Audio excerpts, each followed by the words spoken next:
स्थापकाय च धर्मस्य सर्वधर्मस्वरूपिणे अवतारवरिष्ठाय रामकृष्णाय ते नमः. My loving pranams at the feet of the Holy Trio. My loving pranams to revered Swami Swatma Ramanandaji Maharaj and beloved seekers of knowledge. It says in Bhagavad Gita, to love without condition and to give without expectation is the spirit of true love.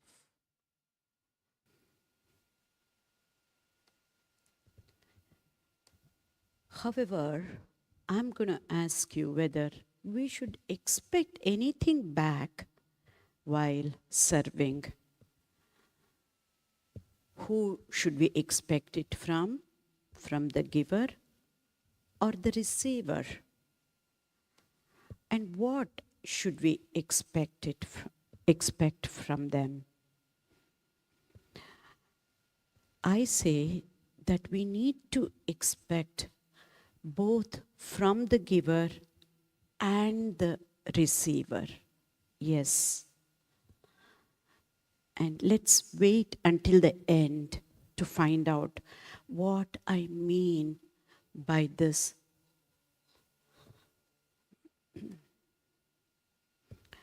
Philosophy of Ramakrishna mission, as we know, is Atmano Mokshartam Jagat Hitayacha and Shivajnane Jiva Seva.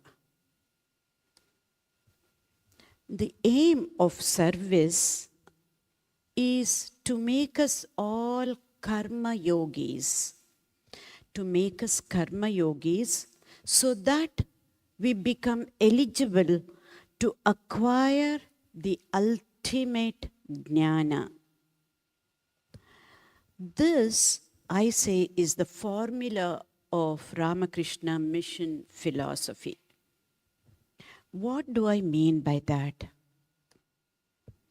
I take only one maxim by Swami Vivekananda, in which we can understand the philosophy of Ramakrishna mission. And that maxim is that you're all aware of, very popular one, which is Swami Vivekananda says, each soul is potentially divine, and the goal is to manifest this divinity by controlling nature, external and internal. He goes on to say, do this either by work or worship, psychic control or philosophy, by one or more or all of these four, and be free. This is the whole of religion. Doctrines, dogmas, rituals, books, temples, forms are all but secondary details. Let's look into this maxim a little bit at a deeper level. Work, worship, psychic control, and philosophy. Let's focus on those four. And also, he says, soul is potentially divine, and this is the whole of religion. The entire religion is all about that the soul is potentially divine. Let's see. He doesn't say about a Hindu soul. It is soul of every human being. That means this maxim holds good for all people, irrespective of their religion. In this statement, he says, we can understand that the entire humanity belongs to one religion, whatever you may want to call it. Because every soul is potentially divine. And we will focus on work, worship, psychic control, or philosophy, what he means by that. Let's again go a little bit deeper into this philosophy of Ramakrishna mission, which I say is a formula, very simple formula he has given us to acquire the ultimate knowledge or jnana.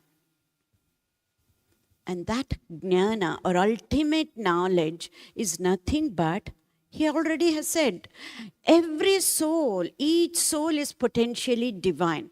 It is potentially divine.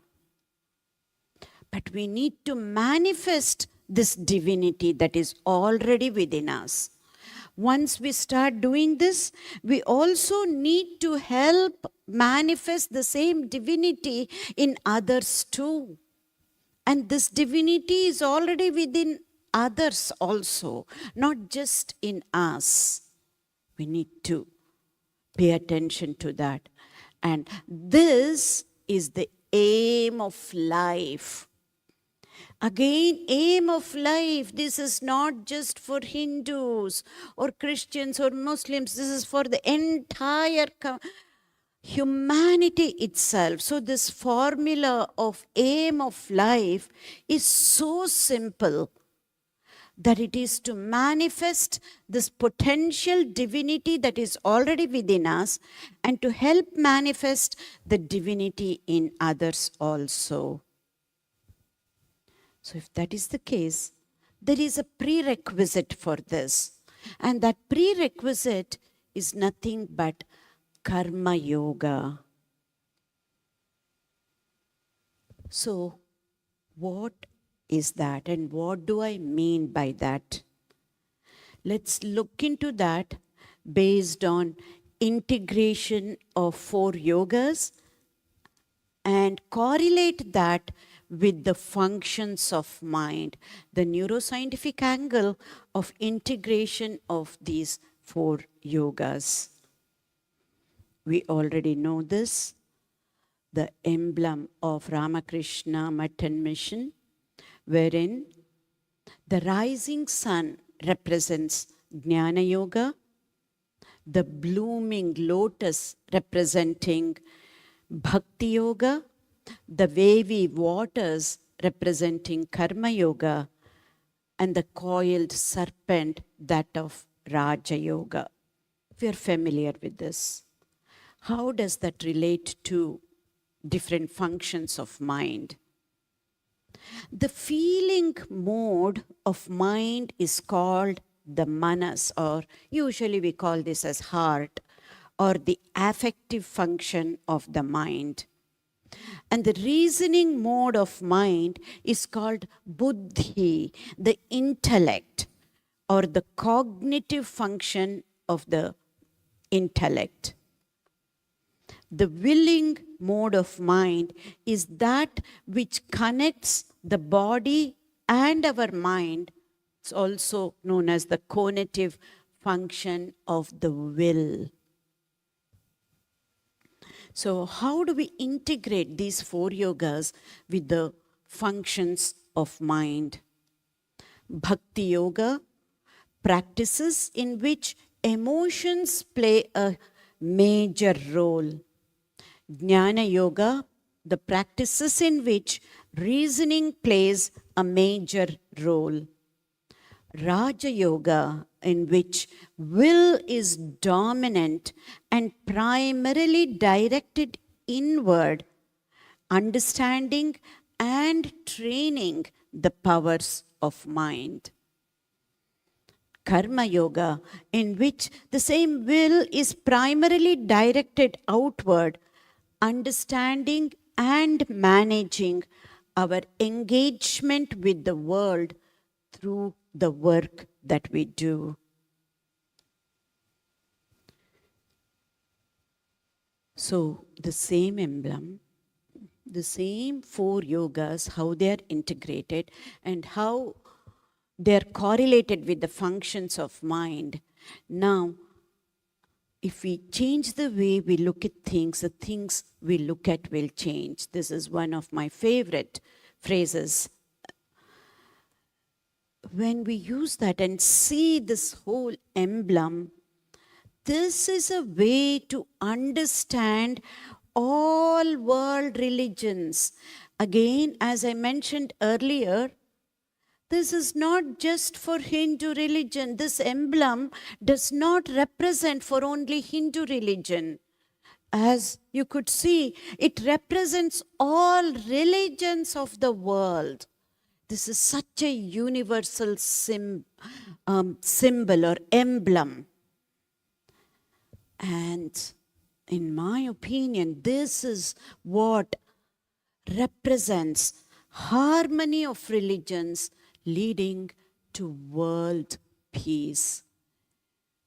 If all religions can understand the depth of the integration of the 4 yogas and correlate that with our functions of mind, we can understand how we can bring about harmony of religions, all religions of the world, and not just Hindu religion. So, changing gears, again, the biggest contribution of Ramakrishna Mission and Mutt is the integration of yogas for realizing our true nature. Again, I keep repeating this today for the 3rd time. It's realizing true nature of human beings, not just true nature of Hindus. Even though this is a religious approach, this is a universal religious approach that Swami Vivekananda has given us through the message of Sri Ramakrishna. So, when we look at service itself or karma yoga, from a traditional religious approach, it usually says this karma yoga is only for purification of mind or chitta shuddhi. So traditionally, karma means Vedic rituals, and it is prescribed by scriptural injunctions. Karma done without any motive, not expecting any results, purifies the mind, but can never lead the aspirant directly to freedom from the cycle of births and deaths. This is the traditional religious approach. However, Swami Vivekananda has taken this a step beyond, as we call it when we go beyond religion. I would call that as the spiritual angle, which encompasses many different religions, not just one Hindu religion. So Swami Vivekananda reasoned any karma, any work, karma here just any work, not just Vedic rituals, any work that we do in a conscious way, not in a mechanical way, but in a conscious way, can be converted into karma yoga. Of course, without expecting any results. And also, he says, anyone, anybody, even somebody who does not believe in God, can be a karma yogi according to Swami Vivekananda. And we have already seen in the part 1 how we can convert any action, any karma into karma yoga already. So I'm not going to go into that. So any karma done in a conscious manner, he says, can be converted into karma yoga. So going further, he says, Swami Vivekananda says, even Advaitic practices like Shravana, Manana, and Nididhyasana are considered as karma.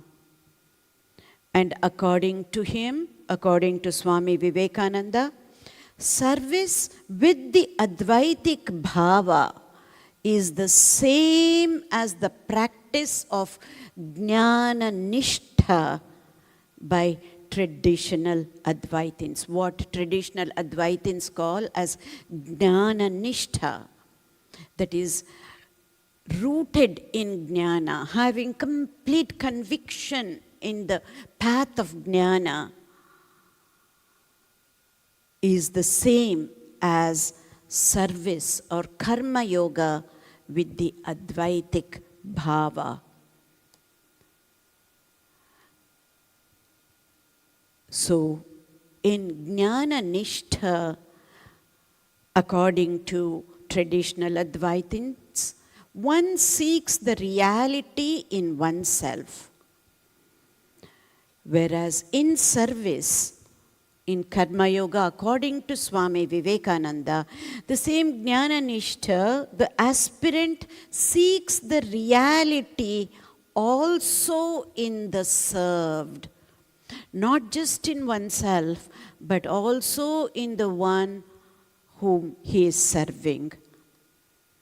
So he reasoned that karma yoga or selfless action performed with the Advaitic bhava can be a path to moksha or liberation.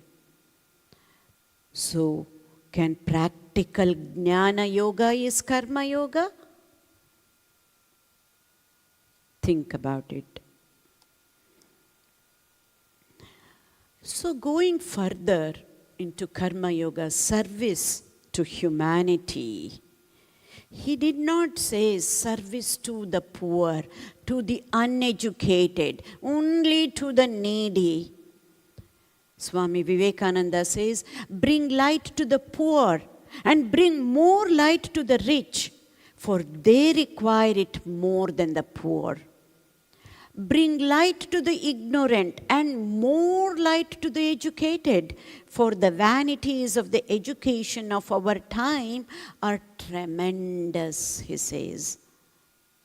So he looks at service for the rich and the poor alike, for the educated and the uneducated alike. That means it's for the entire humanity itself. So, service to humanity, SEVA, SADHANA, one need not be religious to be doing that service.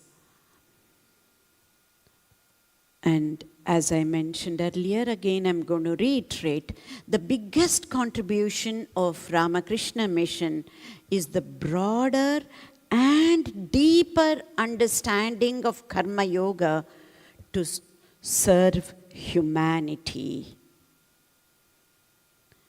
So service to humanity, it could be, we can see it from a religious approach and from a non-religious approach. If that's the case, let us look at the difference between what is volunteering and what is karma yoga. This is the underlying philosophy of service. But before that, let's just recap the integration of 4 yogas based on the functions of mind. Bhakti yoga, related to emotions, the major role, emotions play a major role. It's the affective function of the mind. Jnana yoga, wherein reasoning plays a major role, the cognitive function of mind or the intellect. Raja yoga, will directed toward training of mind and the will directed inward. And Karma Yoga, wherein the will is directed outward for the engagement with the world or the work that we do. Keep this in the back of your mind while we compare what is volunteering and what is service or Karma Yoga. A disclaimer, this is how I have understood and I have interpreted the religious approach and the non-religious approach based on the 4 yogas. In Bhakti Yoga, the religious approach is about love of God, love for God, love for love's sake, and it is the ultimate, and it is what we call it as ahaituki priti or naishtuki bhakti. Whereas the same work that is done from a non-religious approach, it is love for the cause, love for the work that we do.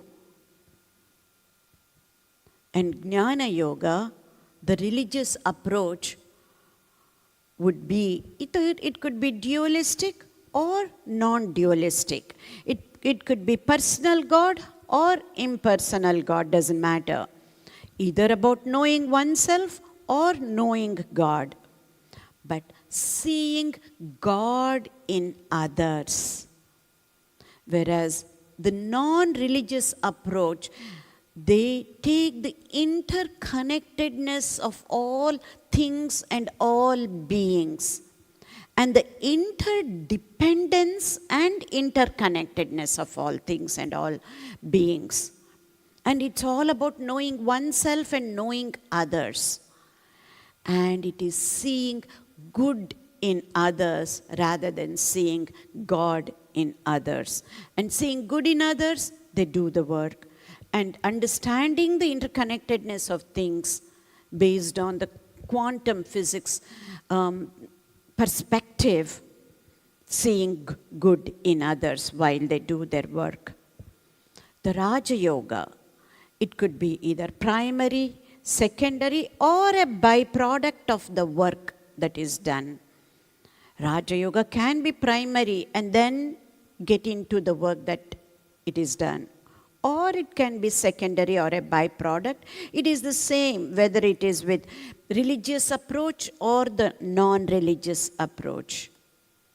And the Karma Yoga, the religious approach, when done through scriptural injunctions as a duty, as daya or compassion, punya or papa, the merits or demerits, the dualistic approach, and it is usually done for the poor when we take the religious approach. Whereas the Ramakrishna mission way, they go beyond this religious approach, and it is both dualistic and mostly the non-dualistic aspect when we serve by seeing God in others. And entire humanity can be served, not just poor, not just uneducated, not just the needy, anybody can be served through the Advaitic Bhava. Whereas the non-religious approach would be about volunteering out of compassion. They usually serve underprivileged, poor, needy, and they want to share what they know or what they believe they share. What they have, they share with others. Or it could be a time pass. It could be for networking purposes, or it could be for a cause. It's all about doing good to others, and the focus is always on others.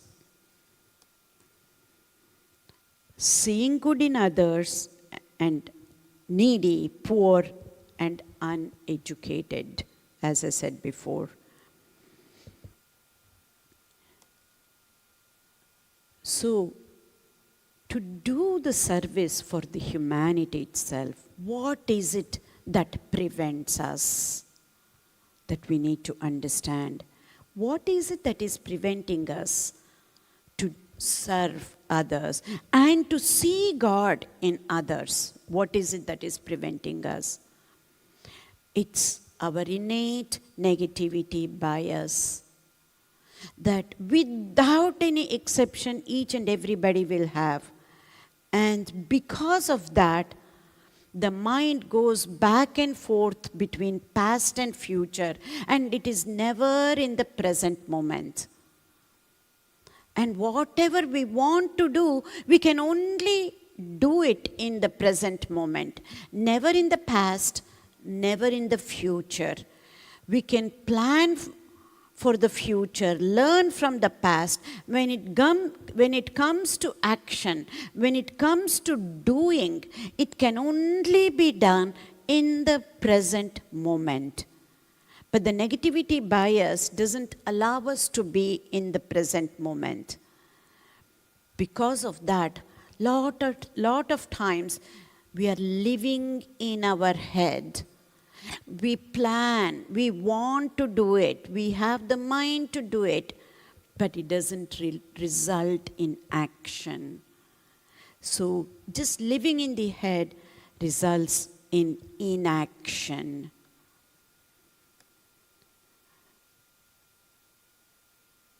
So just reading how to be in the moment will not help. And of course, the neuroscientific tool is nothing but mindfulness, or what we call it as meditation. Meditation is nothing but a tool for us to be anchored in the present moment. And it's also a tool for us to come out of this negativity bias or also on the autopilot mode, to come out of the autopilot mode. I'm using mindfulness or meditation synonymously here. That helps us to be in the now and to take right action. And when we take the right action, that process is called neuroplasticity. Let's set that aside. But thinking about doing, feeling about doing, planning about doing, speaking about doing good is not enough. We need to put that into action.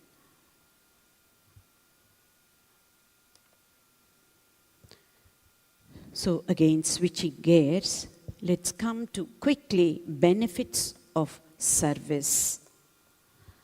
It's all about chitta shuddhi or purification of the mind. And by the way, even the bhakti, nobody can teach bhakti. Bhakti is innate. The bhakti can only be purified.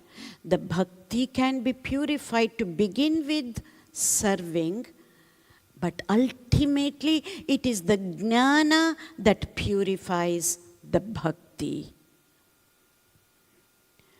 And as we serve, it can be therapeutic, or it can bring zest for life, and it can make us happier. It will help us to figure out the meaning and purpose of life when we serve, and also to evolve into better human beings, and to be liberated, or for self-realization, as Swami Vivekananda puts that. So, to conclude this SEVA sadhana, and to bring in the confluence of neuroscience of service and philosophy of service, as I promised, we're going to wait until the end to understand this And I asked a question, should we expect anything back while serving? Said, who should expect? Is it the giver? And what should be expected? Yes, the giver and the receiver, we need to expect something back. What is that? The giver has to be evolving.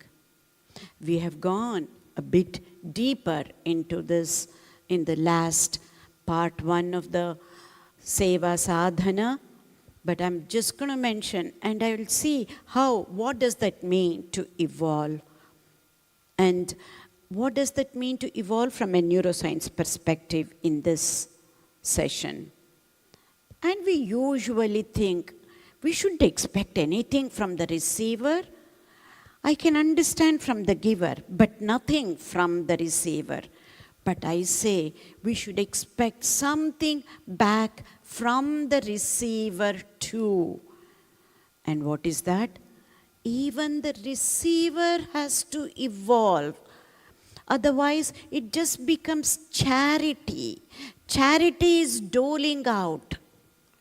Whereas when we give something to the receiver, as we do here in the Ramakrishna Mission, either we show them a way of how to come out of their suffering, or teach them some prayers, give them some other knowledge, higher knowledge, the knowledge para bhakti, or the knowledge beyond the material world, or even that knowledge, something more that we give than just giving them certain things. So we need to think for ourselves. We need to evaluate ourselves to see if the receiver is also evolving. May not be all, at least a few. If they are not evolving, then we need to do course corrections and see whether the receivers are also evolving. So, should we expect anything back while serving? Absolutely. Both in the giver and in the receiver. As we do, what is happening to us? We looked at it in a direct way in the last session, part 1 of the SEVA sadhana. Let's look at this from a different angle and see how it affects our mind, how it affects our brain, and how it affects our behavior. It can affect both in an intangible way and in a tangible way. In an intangible way, how is it working? First, when we do service, it works at the level of mind. As we do over a period of time, when the mind changes because we are doing in an Advaitic bhava and seeing God in others, the structure and function of the brain itself changes. We cannot see that. It is intangible. Then how? How do we see that in a tangible way? Through our behavior. Not just once in a while, but over a period of time. Does our behavior changes? Do we like solitude more? And can we also work as part of the team without our ego coming in the way? And we need to evaluate this tangible changes within ourselves. This is the way to evolve. So, the true measure of karma yoga is change in our behavior from inside out. And with this, what do we do when we change? Of course, we help others also to evolve. And this is what I call Viveka Vedanta. What do we do with both the intangible and tangible actions when we do service over a period of time? We also help others to evolve. And that is what I call Viveka Vedanta. So, Karma Yogis, the service is a way to evolve. And it's not just a way to evolve, it's also about self-realization. It's also about understanding ourselves, who we are, what we are, who am I? And that reminds me of a quote by a Rumi mystic. He says, I went looking for God, I found myself. He goes on, I went looking for myself and I only found God. I end with this quote by Rabindranath Tagore. He says, I slept and dreamt that life was joy. I awoke and saw that life was service.